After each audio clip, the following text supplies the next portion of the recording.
One correction I do want to make there is in the city of Kennewick, because the city manager is in the room here, so that's kind of important. So we're going to whip through. I'm going to tell you about gangs in the Tri-Cities. There's a lot of material that I'm going to try to compress in a very short period of time here, so feel free to jot down a question for us to answer later if I gloss over something that you're interested in. So here's some stats to throw at you. Basically what you're looking at on this chart here is a bunch of different crimes that gangs are typically involved in, and over a 3-year span from 2011 to 2013. And basically these are the numbers of these crimes where you have some person that's involved, and it may not necessarily be the suspect or the victim, but there's some associate or person involved in the crime, and that's represented in this stat. So as you can see, looking from 2011 to 2013, there has been a drop, as much as 31.5% through the course of 2013. And going into 2014, we're going to see numbers, I think, that are fairly comparable to that. In my job, my day-to-day life, I don't typically pay a lot of attention to stats. I know if I'm busy, if I show up at my desk and I've got 15 gang cases sitting on my desk. So I really judge the gang activity based on how messy my desk is. But the thing to understand is, if you look at the percentage of these crimes, gang members in the Tri-Cities, and these stats I do want to point out are Kennewick stats, gang members are responsible for a lot. If you look at assaults, 8.8%, aggravated assaults, pretty much a quarter of our aggravated assaults in Kennewick have some gang nexus to them. Murder, manslaughter, homicide, 66.7%. Weapons offenses, a quarter of all of our weapons offenses in Kennewick have to do with gangs in some form. I'm going to talk about a couple different types of crime here. I'm going to whip through a couple slides here on graffiti, because graffiti is kind of one of those things that's very visible to all of us. If you're driving around town, you'll see it on different things on signs. If you're taking a walk through Zintel Canyon, you'll see it on the bridge abutments at 10th Avenue. It's out there, and a lot of people don't really understand what it is when they're looking at it. This is going to be the fastest lesson in graffiti you've ever had in your life. But I do want to show you a little bit about it, so you may be able to recognize a little bit of what you're looking at. Basically, when you see graffiti like this, where you have numbers and acronyms, particularly Roman numerals like you see on the lower left there, you're probably going to be looking at gang graffiti. In the upper left, you see that there's a cross out of what kind of looks like a cartoon picture there. That's actually tagging crew graffiti that some local norteños in this neighborhood crossed out and then put on there, "Come get me" down the block, essentially taunting law enforcement to come after them. But you notice certain things on that picture, such as the 187 where the 18 is crossed out, and you see the letters SK with the S turned around backwards and crossed out. Now those are all methods that they use to say derogatory things about their rival gangs. 18 is crossed out because of 18th Street Gang. The S is crossed out because they're making derogatory comments towards El Sereno gangs. So you can basically go by process of elimination, look at where this graffiti is put up, and you can make a reasonable conclusion that Norteño, Hispanic street gangs put that graffiti up. Graffiti is oftentimes a territorial message being sent towards rivals that may live in that area. Now, is that always the case? Not necessarily. Sometimes it's just put up as a larger message of the community.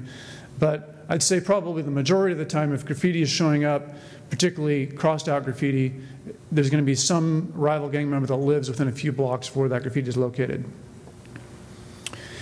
But I mentioned the tagging crew graffiti, and this is probably the most straightforward lesson about what I can convey to you today. And that is, on the left, you have an example of tagging crew graffiti. On the right, you have an example of gang graffiti. The tag and crew graffiti really has nothing to do with gangs. This is really more of your juvenile misfit youths who are out at 2 o'clock in the morning with no parental supervision. Substance abuse probably is an issue there. And they're going out because they're engaging in revelry and they really have nothing better to do with their time. They'll go out and they'll tag up 20 or 30 businesses in one night and create a lot of paperwork and headache for the rest of us.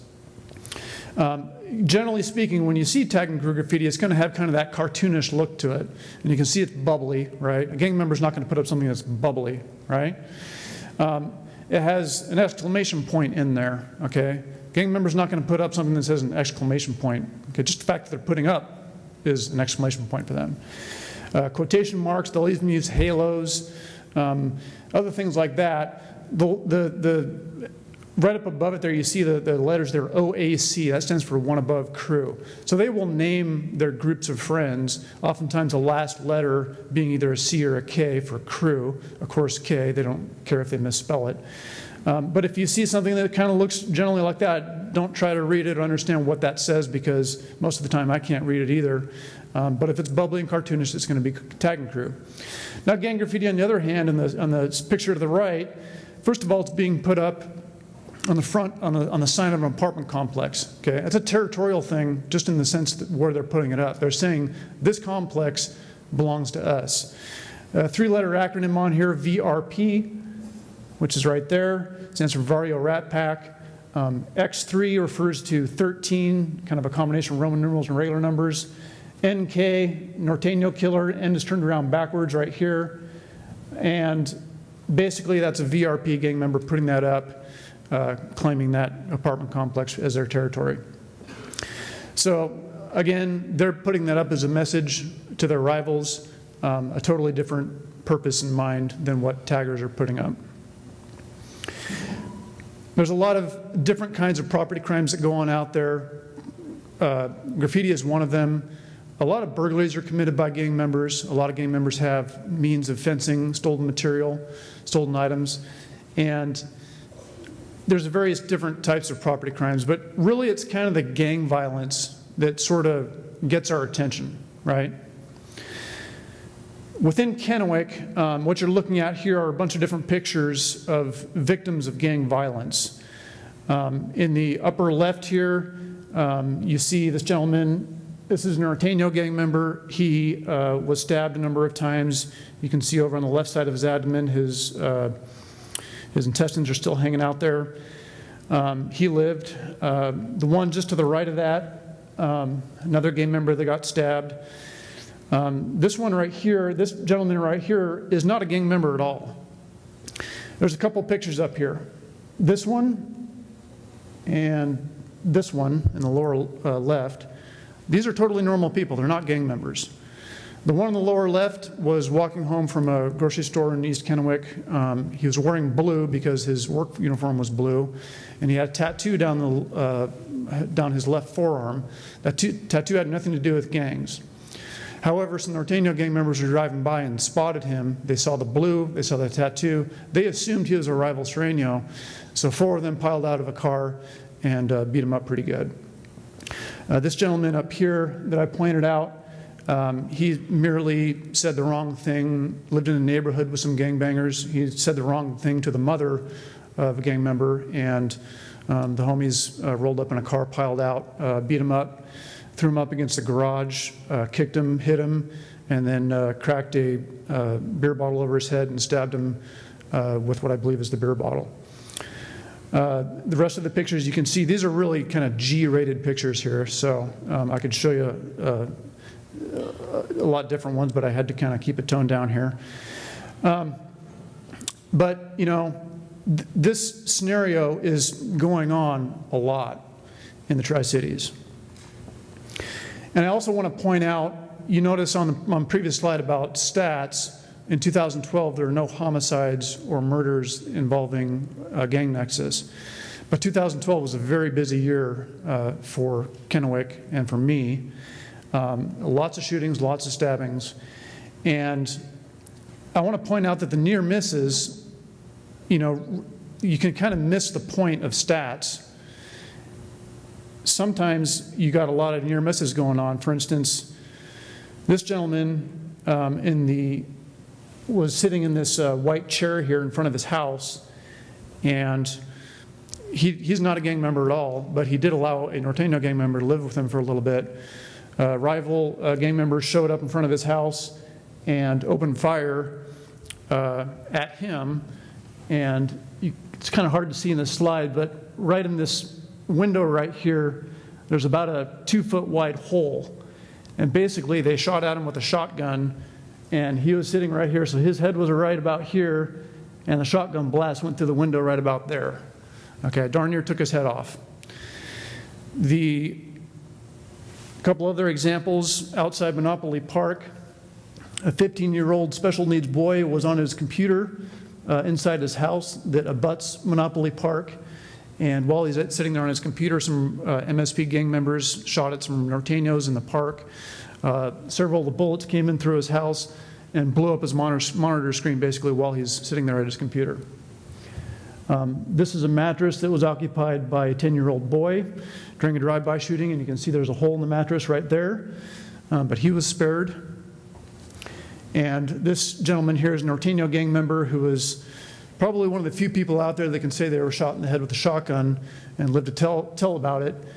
His rivals shot at him at such a close range that the wad and collection of pellets just glanced off the side of his head.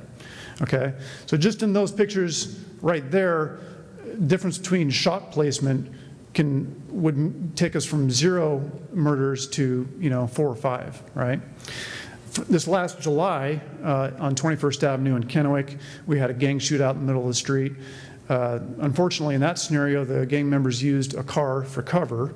There were over 24 rounds fired in that case. Inside that car were 4 children, ages 3 to 14. And unbelievably, none of those kids were struck because bullets were passing through that car, 7 bullets to be exact. But none of them were hit. So this is a picture of some of the different weapons and equipment that are used by gang members in the Tri-Cities. Sometimes it's just weapons of opportunity, like rocks. They like to carry brass knuckles, machetes, all kinds of different knives, and some of them even equip themselves with body armor, which is this picture right up here. That F and the Mayan symbol for 13 refers to Florencia 13, which is one of our main gangs here in the Tri-Cities. Segueing into talking about what gangs we have here, our Sureño gangs, or Hispanic street gangs, primarily based out of Southern California, they adopt the color blue, they adopt the number 13, which is 13 goes to the 13th letter in the alphabet for M, or Mexican Mafia, or La M, which is the prison authority for this gang. But right here in the Tri-Cities, we have quite a representation of Sureños. As you can see up there, the Florencia is probably the highest in numbers, but there's a bunch of different sets and a bunch of different cliques there. Different things like the term in the lower left, scraps. This is a derogatory term that rivals use towards Sureños. So if they're out in the street and they see what they think could be a rival, that's a way for them to identify their rival. They toss out that word, see what kind of reaction they get, and then they're engaging with that person. From Northern California, we get Norteños, which are another Hispanic street gang. We have a number of them in Kennewick. The Northside Reales is the primary clique. Some Northside villains stretching out into the Yakima Valley. There's also some La Raza clique hanging around. Their chosen color is red. So this is kind of where we get into the red versus the blue thing. The 14th letter of the alphabet being N for Nuestra Familia, which is their prison authority, so to speak, and busters being their rival terms. So the Sureños and Norteños account for most of the gang violence that's happening in the Tri-Cities. We also have a lot of 18th Streeters that are here. We have cliques here, where there's cliques in Walla Walla, there's cliques up in Grant County, and occasionally we see these guys going back and forth between our jurisdictions. It's one reason why it's very beneficial for people like myself to routinely communicate and meet with my gang detective cohorts in the different jurisdictions so we can keep track of these people. We do have some degree of documented block gangster disciples here in the Tri-Cities. They do engage in some crime and some drug trafficking and so forth, but they don't go out and outwardly engage in the street level violence that you typically see through the Hispanic street gangs. Crips and the Juggalos, they are represented, however, not in the same numbers as what I've previously talked about. The outlaw motorcycle gangs are really kind of an interesting thing that's really become more popular in the last couple of years. I think enthusiasm for motorcycles has just increased a lot, and there's a lot of kind of your weekend warrior clubs that go out and form clubs. Well, those are not to be confused with your bona fide outlaw motorcycle gangs. There's 6 of them nationally recognized as the main 6. We have representation from 4 of them right here in the Tri-Cities. This is a picture of a number of Mongols came into town running through Pasco recently. So what is this violence thing all about anyway? Because a lot of people just don't get it, okay? I hear a lot, well, just put them all on an island and let them shoot it out with each other and be done with it, okay?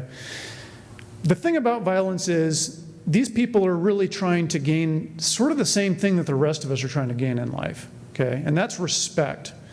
If you kind of picture it from the standpoint that, you know, if you don't grow up in a solid family environment, you're not going off to college, you didn't get a car at age 16, you don't have all these opportunities in front of you, but you still want to gain respect among your peers and so forth. Well, one way to do it is to go out and scare the crap out of everybody. Because if you picture it from this standpoint, if you're all a tattered up gang member, you know, face tattoos and everything else, when you're coming or going from the grocery store, people will get out of your way, okay? You will see the fear in their eyes right when you're walking towards them, okay? I've talked with a lot of gang members who say, you know, I was getting picked on and everything else in school, and as soon as I joined this gang, boy, everybody steered clear of me, okay? So they're just using this violence equals fear equals respect equation to get where they're trying to go. This particular picture right here was on an outbuilding outside Park Middle School in East Kennewick, and some of our local Norteños trying to send a message to some middle schoolers along these same lines.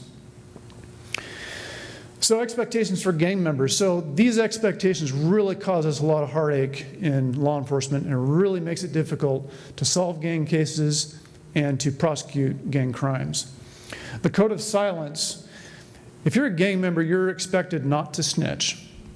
You're expected to keep it within your own gang, and you're not going to even tattle on your rivals, let alone your own gang, okay? If the police show up, you're expected to take your Miranda rights to heart and not say a darn thing, okay? Code of ethics. Some gangs have written codes of ethics. There's varying degrees of that in the Tri-Cities. This idea of taking care of business and retaliating on your own. Gang members do not call the police, okay? Their girlfriends don't call the police. Their family oftentimes doesn't call the police.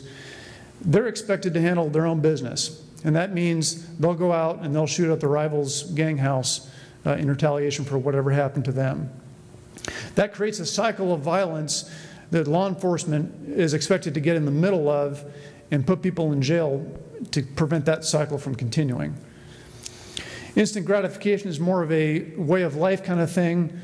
The culture of gangs is such that you do what you need to do to solve your problems now and don't worry about the long-term consequences of it. And lastly, violence is expected. If you're not into getting into a fight, then this is the wrong path for you. We combat gangs through these 4 pillars: prevention, intervention, suppression, and reentry. And the various organizations you see here today represent many different facets of this. I do want to point out this one on the upper right. This is the Bridge program. This is a new comprehensive gang model that's going to be employed right here in the Tri-Cities. There's really no other program like it here in the Tri-Cities because it's comprehensive. Various different nonprofits and social organizations have some interface at some point along the lines with a gang member, but the Bridge program, which is going to be deployed by the Fiarme Outreach Group, they are truly taking mentorship and accountability to a whole new level because they have reformed gang members who are taking gang members underneath their wings to try to help them redirect their activities. Susie Carpino in this room here, wave your hand, Susie. She is project assistant for the Bridge program. So we're pretty excited about seeing what effect they can have on going forward with prevention, intervention, as well as the reentry portion and tackling this gang problem. Law enforcement is really where we stand at the suppression level, and a reentry. I see there's some DOC people in the room. Both in juvenile and DOC, putting gang conditions on their release conditions allow us to have a little bit more teeth. Once they get out of jail, we can enforce those conditions and make sure they're on the straight and narrow. Partnering with the community is really kind of key here, because those of you who are out there in the eyes and the ears of our community, you see a lot of what the police do not see. So we need you folks to let us know when you see something that looks suspicious to you, to give us a call, and don't have this mindset that, gosh, the police are probably busy, I don't want to bother them, okay? We want to hear from you. If there's gang members collected up in the neighborhood near your place or in your park, please give us a call, because we need to go talk to them. Because essentially, the reference about Mayberry is true. This is a great community to live in, but it is a very growing community, isn't it? So we want it to stay the way it is. We want it to stay safe. We want to go into any park in East Kennewick or anywhere else and feel safe and not have to be constantly looking over our shoulder. Thank you.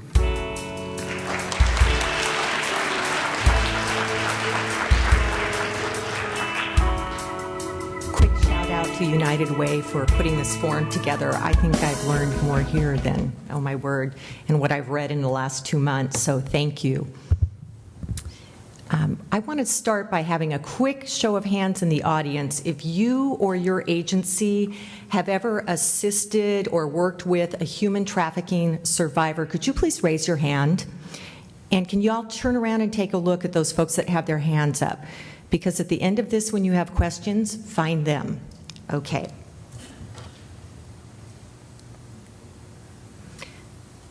So we're going to begin with what is human trafficking, and we're going to talk about what happens with it here specifically. What you're looking at is the United Nations definition, and I'm not going to read it. It's on your flash drive, and by the way, there's lots of great material on your flash drive that will back up what you're going to hear here today. What I want you to notice in that definition is you'll see deceit, coercion, and abuse. And in a nutshell, human trafficking is those things. That's the easiest way to say it. It's somebody who's holding power and abusing that power over somebody else that's vulnerable. There are a lot of different kinds of human trafficking. So we're going to walk through just a couple of them real quickly. Today we're going to focus primarily on the domestic minor sex trafficking because that's what we see a lot of here. So domestic minor sex trafficking is exactly what it sounds like. Domestic, U.S., minor, you're under the age of 18, sex trafficking, you're being sold for the purpose of sex.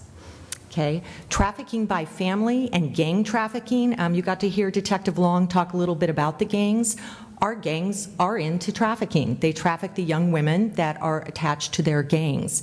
Why I say it's like family trafficking, when families traffic their family members, is because it's very convoluted. The idea is you're doing it for the family. So if you're in a gang, the gang protects you, they watch your back.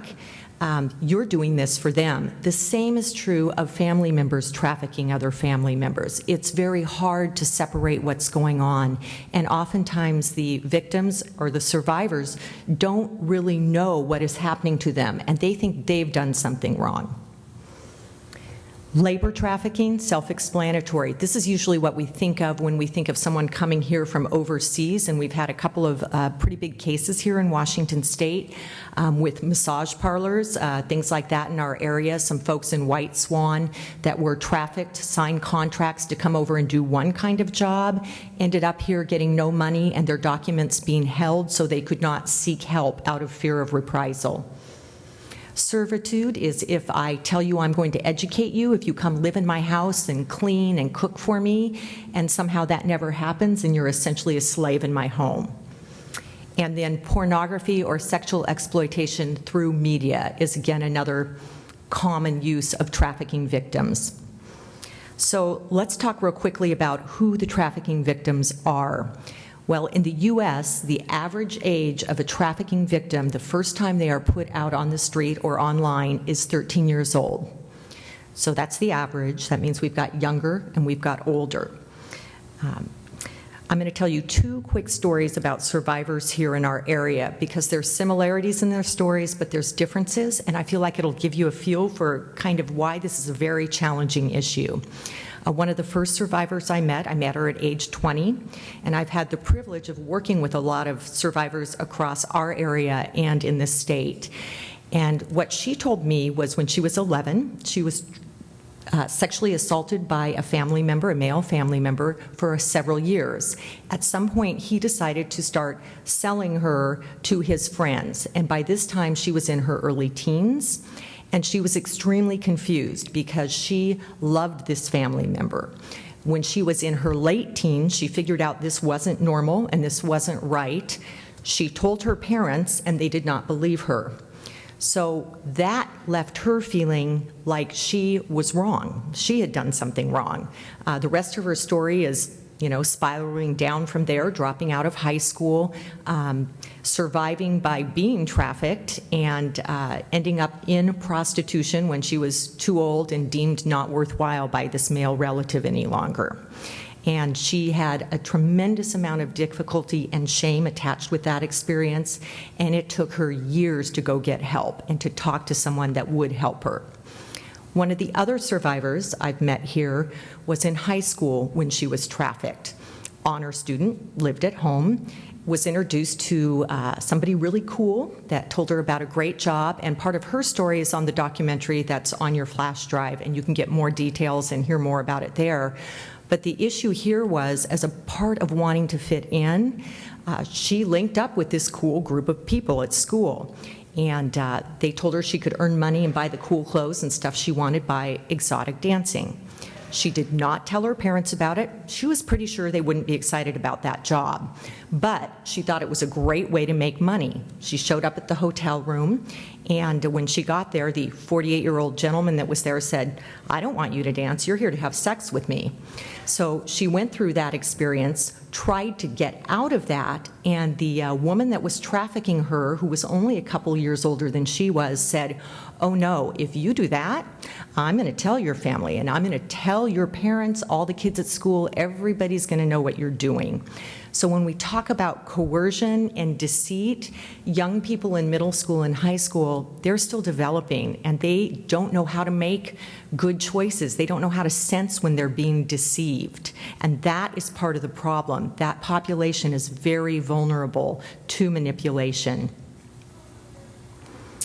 So I just want to give a quick shout out about this infographic. This is updated for the last calendar year, and a company here in town called New Edge started to really try to quantify human trafficking for us about 2 years ago when the coalition formed and we were trying to get a handle on what was happening here in the Tri-Cities.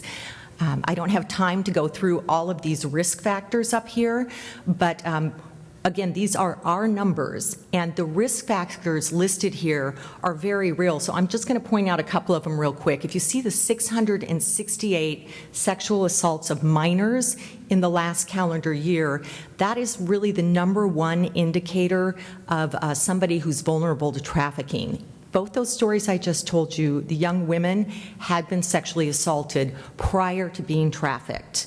So SARC does an incredible job for us in terms of getting advocates to sexual assault victims, and they also track our human trafficking now. That's new this year.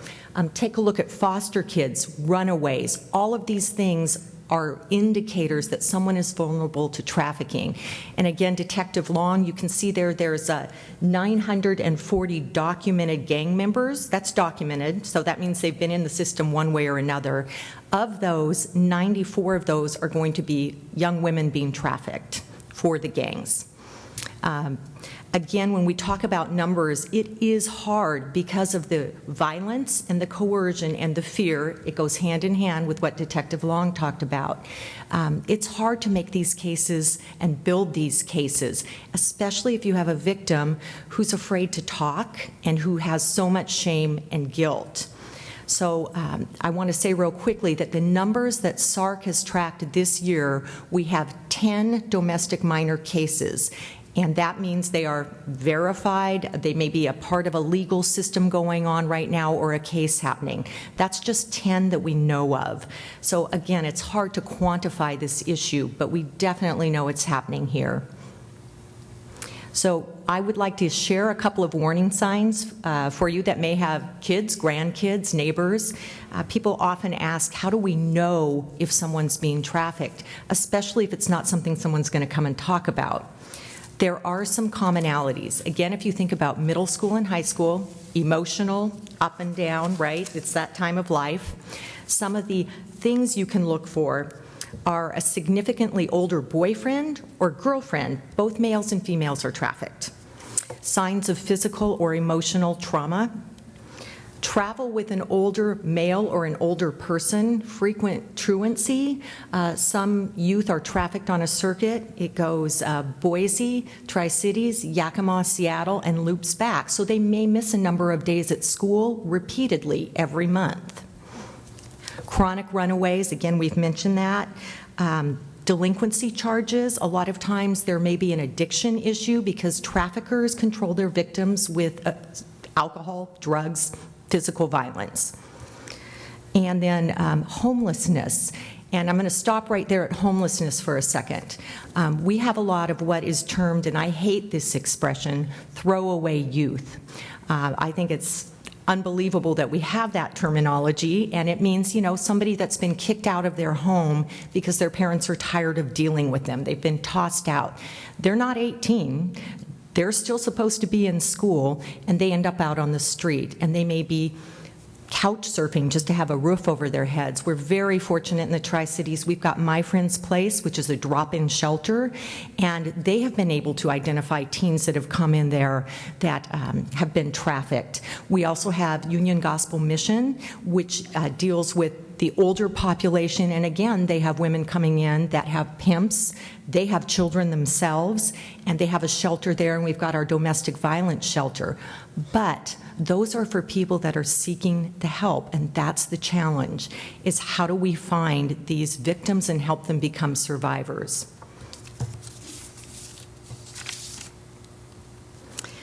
So what are we doing in our community? We have a coalition here that was formed 2 years ago, Tri-Cities Coalition Against Trafficking, and it's comprised of about 25 different public, private agencies, faith-based groups, and individuals. Different groups like, and I can't name all of them, if you go to the website that's listed up there, you can take a look at them, but the shelters I just mentioned, DSHS, Juvenile Justice is part of it, every law enforcement agency in the Tri-Cities is involved.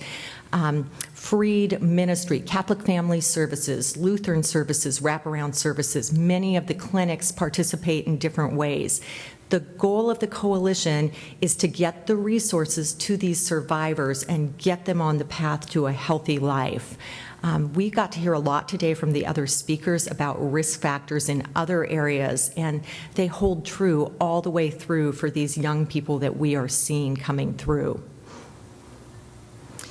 Some of the things that have been accomplished by the coalition, just last week, in fact, the seroptimus groups in our area procured a grant that was used to train about 230, if I'm remembering correctly, law enforcement personnel, medical personnel, and nursing students. They worked with a forensic nurse to learn about these injuries that they might be seeing coming in, and then what detectives need to build cases against these traffickers. Our prosecuting attorneys from both counties were present, and part of this, we have great state laws for traffickers to put them away, and it's getting the cases built to make that happen. Again, on your flash drive, you can see all the state laws that we have and what the penalties are for that and what's new in that. The other thing, that's the second training we've had. We had a training about a year ago that was for social services people on identifying trafficking victims.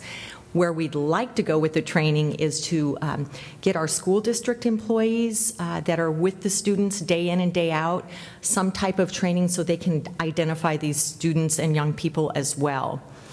In April, the coalition pushed through the first area protocol to deal with human trafficking victims, and that's the first that was signed in the state.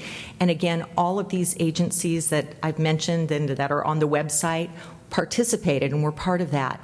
Fairmate, Gang Outreach, and other organizations, Ignite Youth Mentoring, folks that are working on the prevent and interception side to try to eradicate this were present as well. And what that means is our trafficking survivors are treated from start to finish as the victims they are instead of as criminals, and that's often a really challenging thing to understand. So I'm going to try to answer this as briefly as I can. People will say, what is the difference between prostitution and trafficking? The hard part about that is when I give this answer, many prostitutes started as trafficking victims. They were minors. They had pimps force them into this as young people. Technically, a prostitute is somebody who is selling sex without a pimp, without a gang affiliation. They're doing that for their livelihood. The estimates we have, and again, a lot of this is in a great assessment that New Edge did on your flash drive, are that 90% of adult-age prostitutes started as minors that were trafficked. And that is why it's so challenging for them to go seek help and to try to find different jobs to do, to learn a job skill. They've been in this since they were 14 years old and they don't know what else to do. The protocol is helping us try to get these people to the resources and the help they need. So what can we do as community members?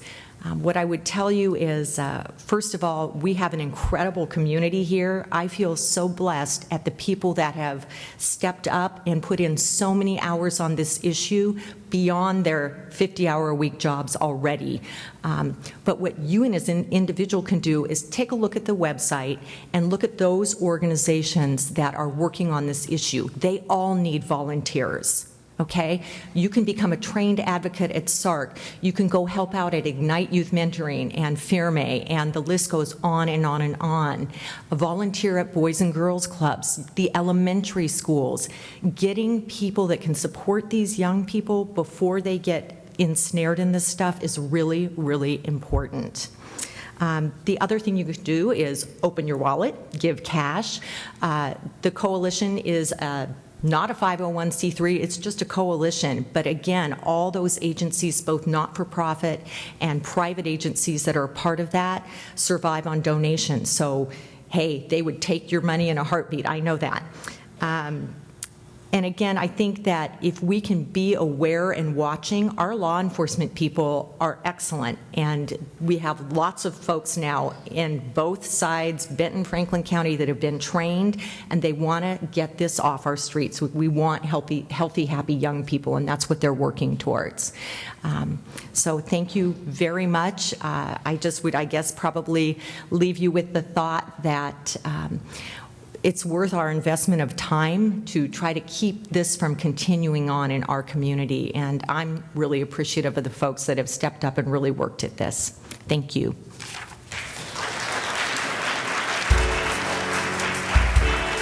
And now we've got Jackie Lynch with elder abuse.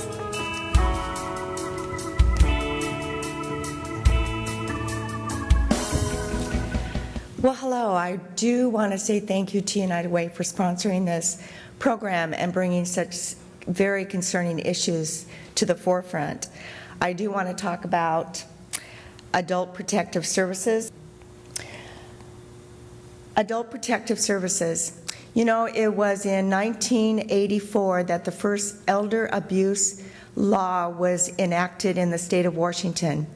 Due to that, that began the Adult Protective Service Program to investigate the abuse, neglect, or exploitation of elderly. But we were a very small program, and we weren't very well known.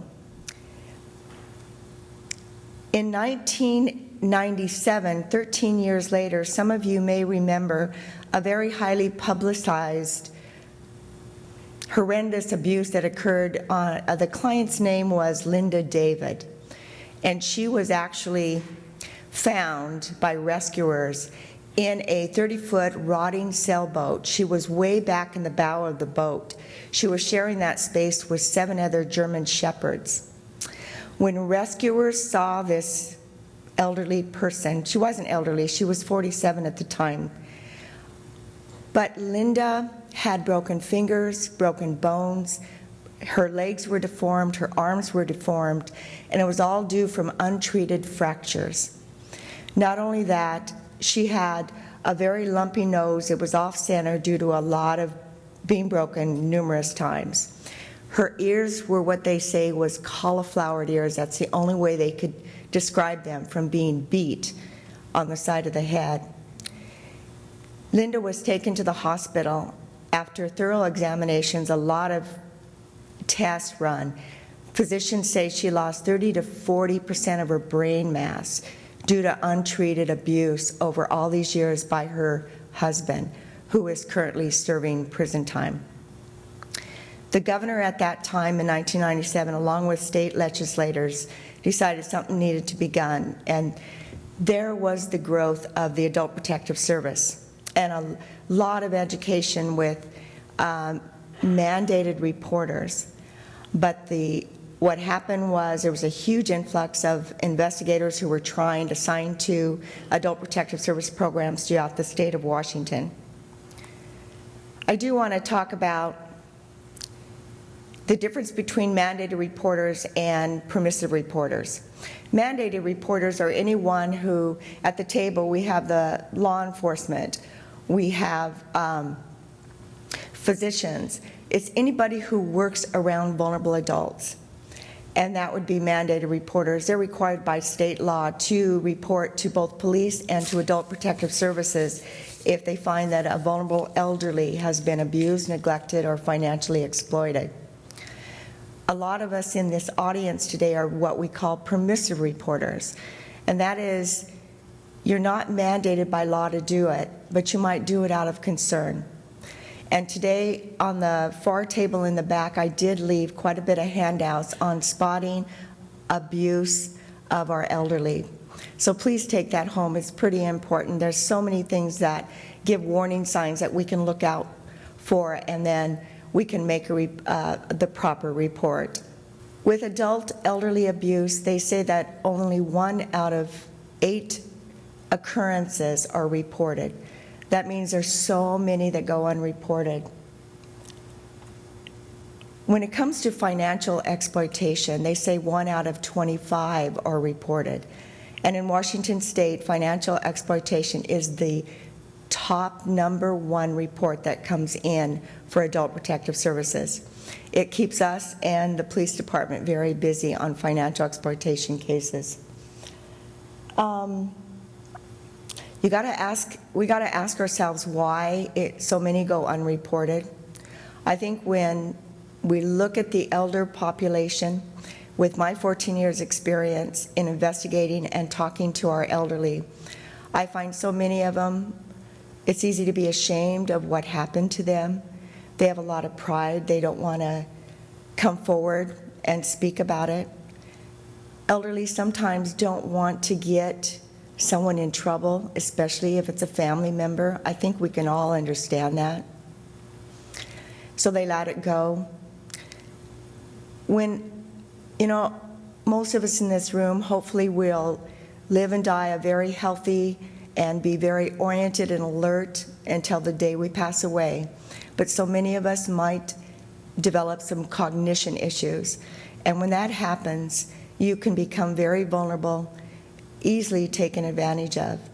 Our vulnerable people who have cognition issues, when I've interviewed them, they didn't know what was happening. They never got to see bank statements on financial. They were neglected. I knew they knew they were losing weight. They knew they were hungry all the time, but they just didn't put it together. So there's so many reasons why it goes unreported, but one of the biggest ones is for us in this room. It's really on our shoulders to understand what to look for, to see the warning signs, and to just, you don't have to look into it, you just have to be concerned. You suspect, all you have to do is make the proper report. We need to protect our elderly. It's a growing population. The economy is really in bad shape. We know from education that people are living at homes, staying at home after they've come out of college. The elderly are so easily to be taken advantage of. In the state of Washington, state legislation wants us, the Adult Protective Services, to look at self-neglect. And so if self-neglect is where a person who is over 60 and they're not making good decisions, maybe they refuse to go to the doctor even though the family suspects they have high blood pressure, or they stop taking medications because they don't like the way it makes them feel, or they forget to take their medications often. They might be living in very unsanitary, unsafe conditions in their home. Maybe their water, their toilet, they're not paying bills, so they don't have toilet, doesn't work because they don't have running water. They're not eating, they're losing a lot of weight. At this point with self-neglect, it is not a mandated reporting issue. So a mandated person does not have to report self-neglect, but generally they always do because they're concerned for that person. When Adult Protective Service investigator goes into a home, they understand that we all have a civil right to live and die in our own home.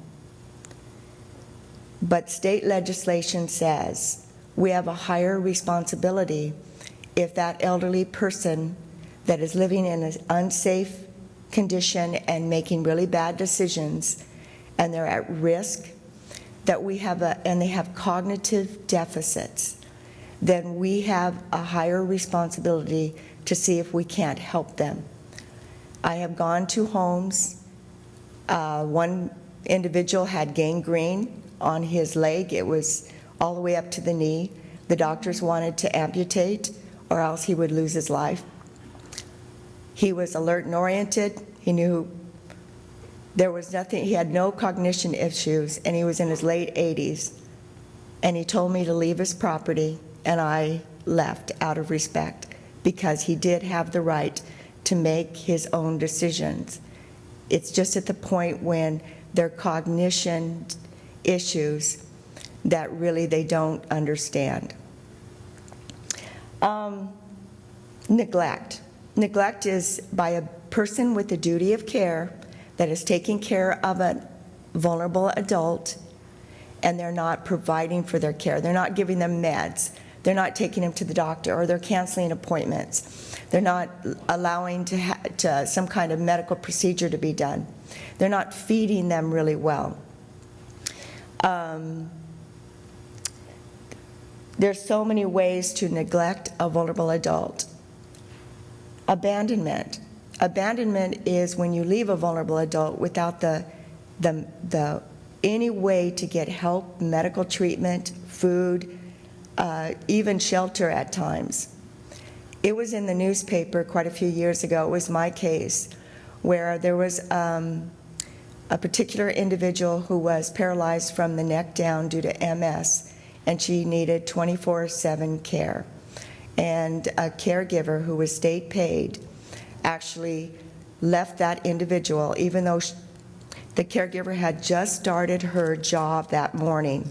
She was on a three-night shift, and she decided that she didn't want to do the job anymore. She called nobody. She was angry at the victim.